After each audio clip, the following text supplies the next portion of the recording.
All right, good afternoon. Welcome to the Colorado Bureau of Investigations. My name is Tom McGraw. I'm the Sheriff of Park County. I'd like to thank members of law enforcement joining us today for this event. We have represented with us today, we have Lieutenant Steve Gramilli with the Clear Creek County Sheriff's Office. We have the FBI. We have Damian Hutto. He's an ASAC with the FBI present with us. We have John Kemper. Where did he go? Nope. We have, hold on a minute, Chris Schaefer with us, Deputy Director of the CBI. We have also with us, we have Linda Stanley. She is the District Attorney for the 11th Circuit, 11th District. Park County Sheriff's Office, Sergeant Wendy Kipple. And we have Mike Mills, Metro Denver Crime Stoppers. And we also have Mitch Morrissey with the Data Connect, United Data Connect. And we have Joan. Where did Joan go? Joan had to go in the ladies' room. Oh, okay. We'll get her in a minute. No, she'll be good. All right, I want to thank the media for taking the time to join us today to provide more details, so we can provide you with more details about the arrest involving the homicides of Annette Schnee and Barbara Jo, otherwise known as Bobbi Jo Oberholtzer. These two vibrant women with their lives ahead of them were last seen outside of Breckenridge in January of 1982. While they were not together at the time of their disappearance, they are forever connected through the suspect who allegedly took their lives, and through the exhaustive work by investigators who never faded in their determination to solve these cases. Following their disappearance, after their last seen hitchhiking outside of Breckenridge in January 1982, Barbara Jo's body was located one day later. Annette's body was located approximately 6 months later, both in Park County. Pictures of Bobbi Jo and Annette are located on the monitors around the room. Do we have those up? There they are. That's Annette Schnee and Bobbi Jo. Before I announce the arrest, I want to focus on the most important part of this case, and that is Bobbi Jo and Annette and their families. I cannot begin to understand the pain and sufferings their families have had to face for nearly 4 decades. With each year that has passed, they have remained vigilant in their unwavering commitment to seek justice for Bobbi Jo and Annette. I'm here to tell them that their journey for justice, has a much clearer path.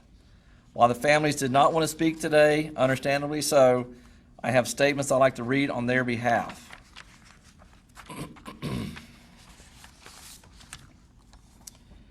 I pray that the arrest of Alan Phillips for the murder of my wife Bobbi Jo and Annette Schnee will finally, after all these decades, bring closure and peace to this hideous nightmare for myself, along with all the lives he has horribly affected by his actions. I cannot thank enough all who never gave up the search for the truth. They are without doubt extremely dedicated and extraordinary individuals. Phillips is finally in the hands of the judicial system. May justice be served. This is from Jeff, better known as Oberholtzer, the wife of Bobbi Jo. The husband, I'm sorry, his wife is Bobbi Jo. I, the daughter of Bobbi Jo Oberholtzer, would like to thank both Charlie McCormick and Richard Eaton for never giving up on solving my mom's case. When I look into my child's blue eyes, which are truly beautiful like my mom's, I see her. I have lived with a monster in my mind since I was 11 years old, and now I can rest knowing justice will be served. That is Jackie Vukas Walker. She's the daughter of Bobbi Jo Oberholtzer. From the bottom of my heart, I want to thank everybody who has been involved in the investigation of this case. It has been a mind-boggling affair. We finally have closure after 39 years. I thank you all. I am just in shock that this case has finally been solved and come to an end. Also, thanks to all the TV people with Unsolved Mysteries, Discovery Channel, and Paula Zahn. Thank you all for your efforts to help bring us closure. This is Eileen Franklin, the mother of Annette Schnee.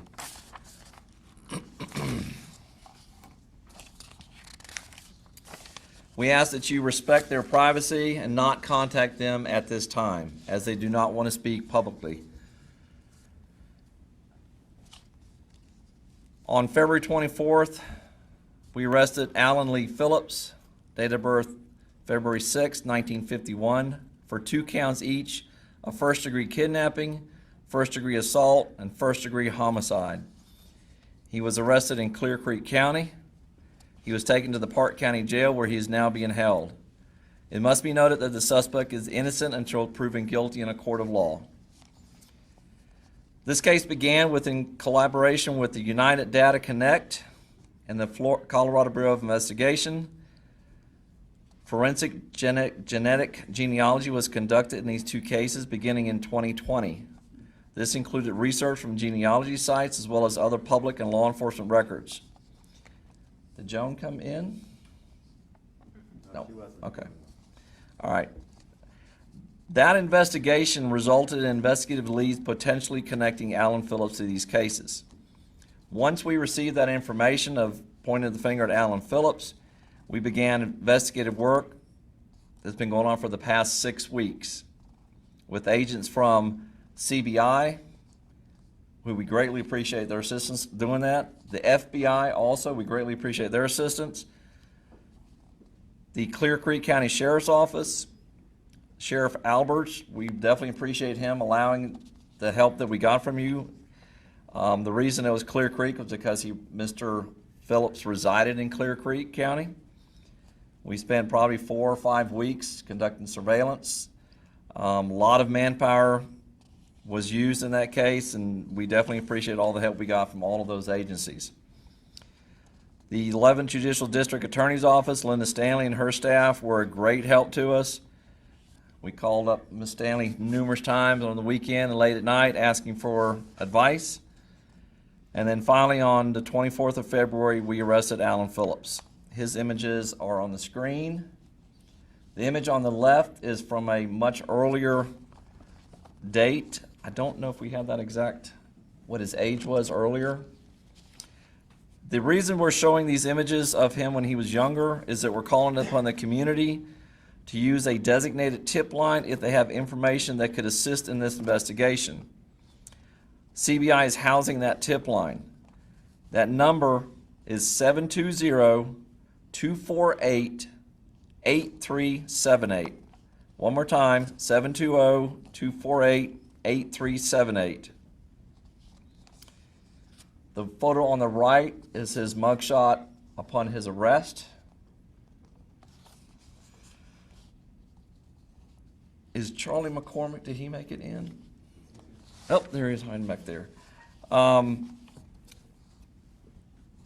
thing I'd like to say, the Park County Sheriff's Office, Sergeant Wendy Kipple, she's been working on this case for a long, long time, probably over 30 years. She did a tremendous amount of work on this case. She spent hours researching, hours crawling through file cabinets, looking for records, was a tremendous help in this case. Then we have Charles McCormick. He's a retired Denver homicide detective, and he is a special deputy with the Park County Sheriff's Office. We have him, he's basically been a cold case investigator for us, helping us out. He's been on this case since 1989. Been a great help on this thing and has never let it go. And my hat's off to Charlie McCormick for staying on this case for so long. Been a big help on this thing. In closing for myself, one thing I would like to say is that when I became the sheriff in January of 2019, Park County Sheriff's Office, we had 4 unsolved murders. To this day, we now have 1 unsolved murder, and that's the case of Maggie Long. That's another case that will not be forgotten. We will continue to work on that case, and hopefully there'll be a day that I'll be standing up here talking about Maggie Long. I'd like to introduce Linda Stanley, the district attorney for the 11th District. And like I said before, she was a great help in this case, and we couldn't have done it without her. Ms. Stanley.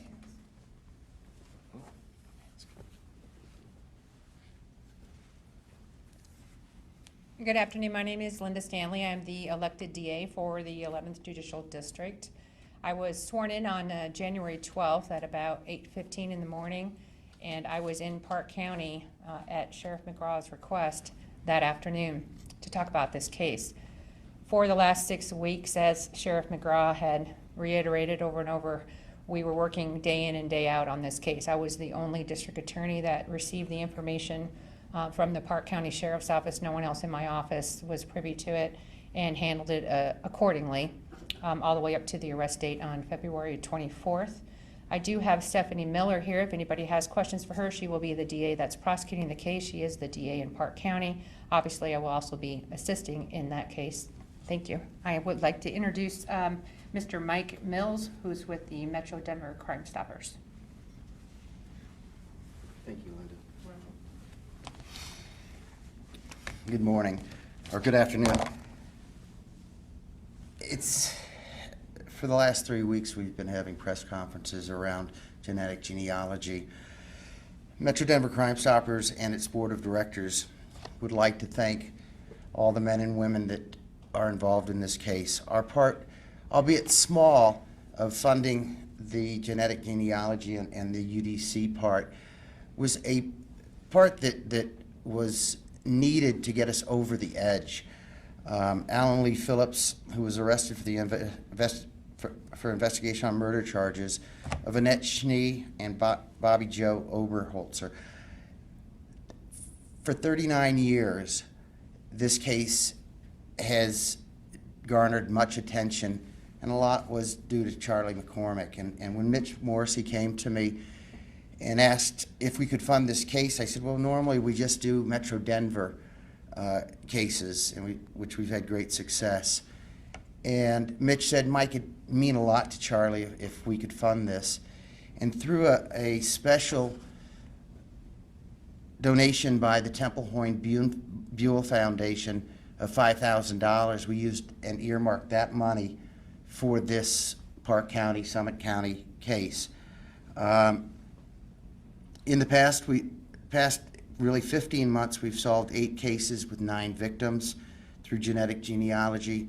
6 of those were murders, 8 of those sexual assaults, and 1 Jane Doe, so some were carried over. We are very fortunate because I don't know of another Crime Stoppers program in the world that has committed so many financial resources to solve crimes as Metro Denver Crime Stoppers has. And it is the commitment that we hope to continue long into the future. It is always only made possible from individuals, businesses, and foundations that send us donations for us to use to continue these amazing partnerships and, more importantly, success. Thank you very much. I'd like to introduce Mitch Morrissey with United Data Connect.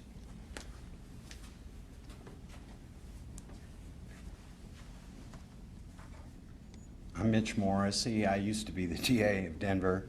I got term limited, so I had to find something else to do. We started the United Data Connect to try to help solve murder cases and rape cases, and that's what we've been doing for the last couple of years. And this was one of those cases where, you know, it was mentioned that Charlie McCormick was a former Denver homicide detective, and he and I did not overlap. I was only there for 33 years, so Charlie's been gone a while. But I knew Charlie's ex-partner, and he passed away about 3 years ago, Lee Williams. And when Lee died, his widow made sure his son got me a packet. And it was a packet of the stories for the years on these 2 cases. And she said, make sure you ask Mitch, maybe he and his company can help Charlie solve this case.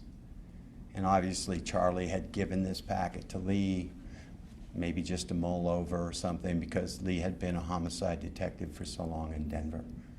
And so when I got the packet, I called Charlie. And I said, Charlie, you know, we'd love to help you. Charlie and I had talked in the past about familial searching and trying to get to a resolution in this case. And I said, you know, the only hard part is you're not in the metro area. And right now we're funded primarily by Metro Denver Crime Stoppers. So let me talk to Mike Mills, who is the great leader of the Crime Stoppers Board, and we'll see if he'll make an exception. And I called Mike, and you know, it's been an honor to work with Metro Denver Crime Stoppers because they really don't say no. And even though Park County, which I don't know if I've ever actually been in Park County, even though I'm from Colorado, I'm sure I'm driven through it, but Mike, without hesitation, said, yes, we'll do it. We'll do it for Charlie. And so they gave us the funding to work with Charlie. It was an honor to work, Sheriff, with your department, with your people. CBI, thank you so much for your support here. Made a huge difference in this case. And the real reason we wanted to work on this case is that if you read the facts of this case and you think about these two young, beautiful women that you've seen pictures of, lying in the snow after being shot in the darkness by themselves, dying, basically freezing to death, it would make you not give up like Charlie didn't, and it'd make you want to answer the question of who would do such a horrible thing to somebody. So it's been our honor at United Day to Connect to be part of this case. I know it's got a long way to go. The whole court proceedings have to take place, but we're glad that we are part of getting us to where we are today. Thank you.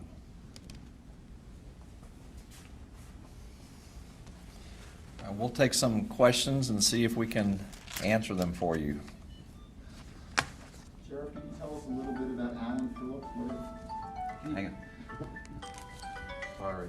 Can you tell us a little bit about Alan Phillips? What has he been doing for the last 40 years? Our information is that he's a semi-retired mechanic, doing a little bit of side work, working on some vehicles and stuff. Has he been arrested since this incident? There was no major arrests. I think there's some traffic situations since 1982, but we're still looking into a bunch of different things. Can you give some detail as to the arrest, how that went down? Yes, sir. With Clear Creek Sheriff's Office and CBI, we've been, like I said, we've been doing surveillance on them, and the day that we had made the decision to make the arrest, it just was a traffic stop. It went very easily. No issues. Placed them under arrest and advised them of why, and then we took them to the sheriff's office. Did he seem to know why you stopped him? I would have to, I mean, he was advised of why he was being handcuffed. That's kind of personal opinion of what you think, what watching how he acts and everything. So. What was that opinion? Yeah, I'd rather not get him, giving personal opinions is not the proper thing to do. Did he make any statements? No. Has he lived in any other states? Excuse me? Has he lived in any other states over all of these years? He's lived in numerous different areas in Colorado. I don't think that he's lived much outside the state of Colorado, not since this incident. Married, children? He has couple of 3 children from a previous marriage. And where does he live right now? What's his last known address? It's in Clear Creek County.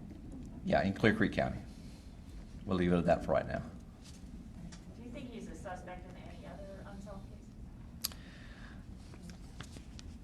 Well, I would say this, in 38 years of law enforcement for myself, anybody that can commit a crime like this of killing these 2 beautiful women, I think could have the tendency to commit other violent acts.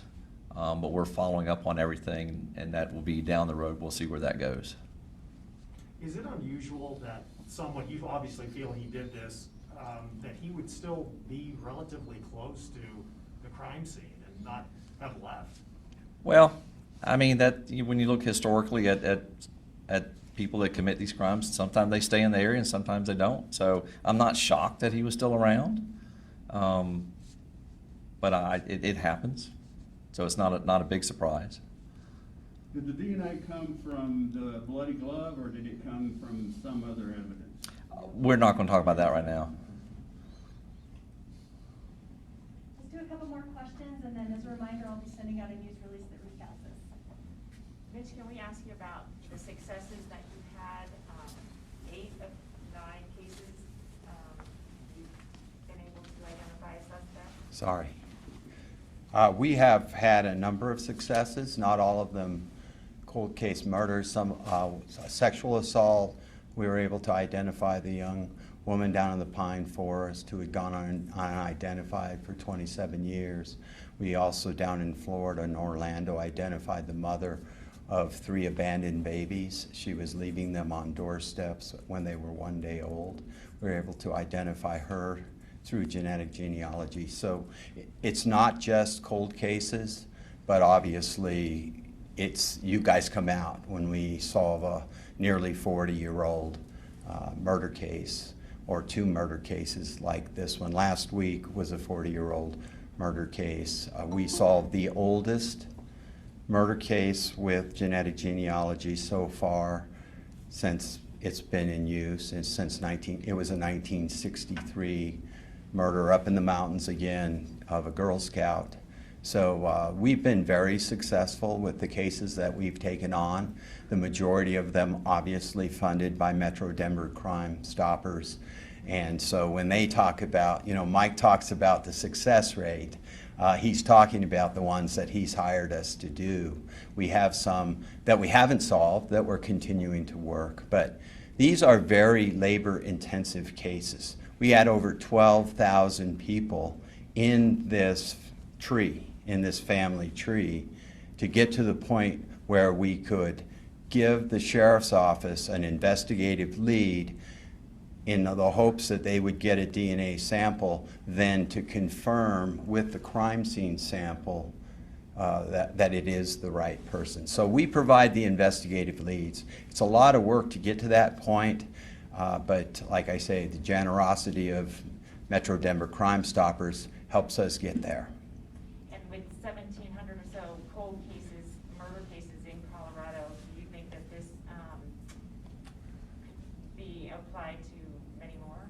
Well, I don't think it's limited to cold cases. We currently have an active case that only happened a year or so ago. And they don't have to be homicide cases, like I said. These are cases where DNA, we have to have that.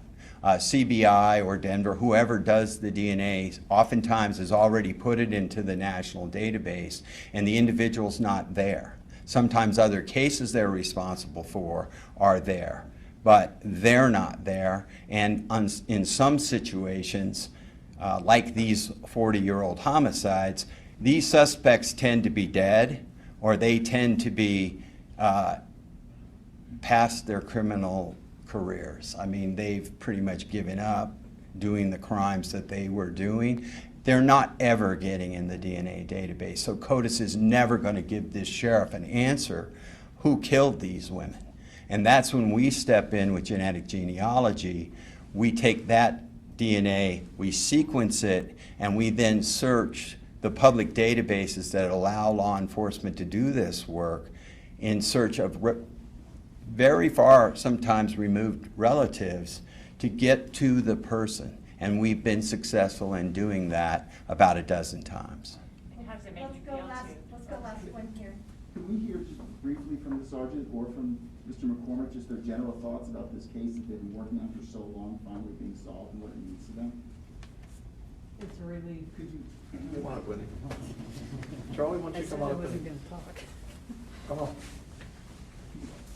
Can you just say your name also before you start? And just... I'm Wendy Kipple. I'm a detective sergeant with Park County Sheriff's Office. Sergeant, can you spell your last name, please? Kipple.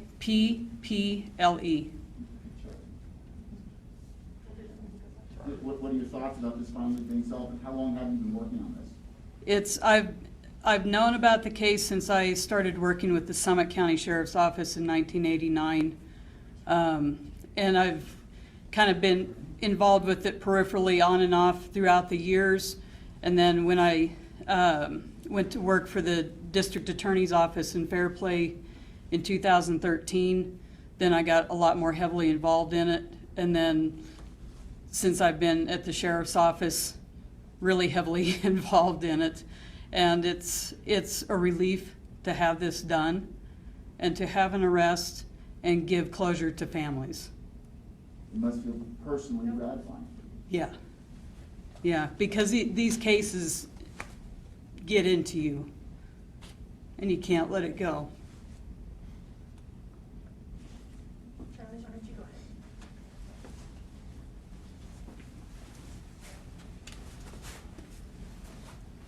And if you could spell your first and last name, that'd be great.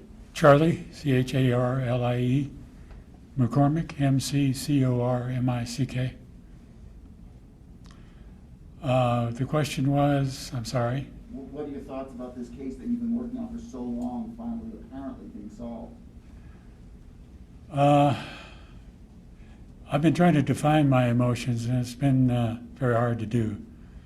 It's like a new beginning or an old death. I never thought I'd see the day, frankly. I've been working on this case since 1989. I can give you the story behind that if you like. Sure. Well, Real briefly. real briefly, okay. The case happened. It happened. The case happened in '82. In 1984, Richard Eaton, who was a detective with the Summit County Sheriff's Department, was assigned to the case. He worked it until 1989. He and I were friends by then. He asked me to take the 2 case books home and look at them. I did, and I've been locked into the case ever since. We now have about 48 case books. So it's been a long haul. It was helped enormously when in 1998, I think it was, we discovered that we did have DNA that we could use. And it's a case that just kept going because it kept going. There was always something to do that as a good investigator or a professional investigator, you couldn't ignore. You had to work on it. So day after day after day for 32 years, bingo. It's solved, or at least there's an arrest. I think that's gonna wrap us up. It's, our phone line is about ready to expire, so I think, I wanna thank everybody for attending today. As I mentioned, it's quite a historic day, and although celebratory in nature, we cannot forget our victims and their families. So I will be sending out that news release to our media district list. If you have any questions,